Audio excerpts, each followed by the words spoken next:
আমরা শান্তিপূর্ণভাবে আন্দোলন করছিলাম, পুলিশ আমাদের উপর অতর্কিতভাবে হামলা করেছে।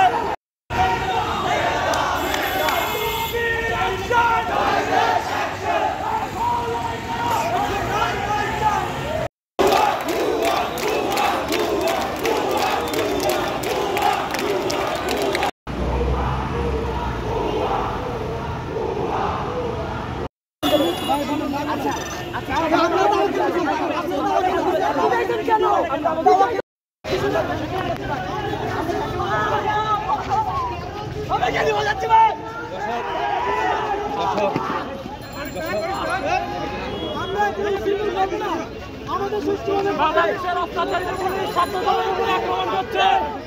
আমার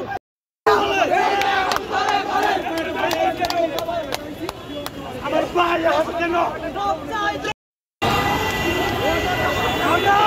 আমরা শান্তিপূর্ণভাবে আন্দোলন করছিলাম, পুলিশ আমাদের উপর অতর্কিতভাবে হামলা করেছে।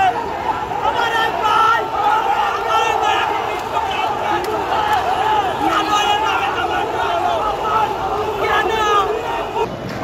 আপনারা তো সাথে ছিলেন, দেখছেন আমরা চেষ্টা করতেছি মানুষের দুর্ভোগ যাতে না হয়।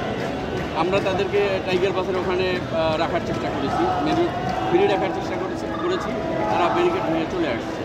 তো আমরা আমাদের চেষ্টা করে যাচ্ছি, এখনও করে যাচ্ছি। আমাদেরকে বলছে যে এখনই তারা চলে যাবে।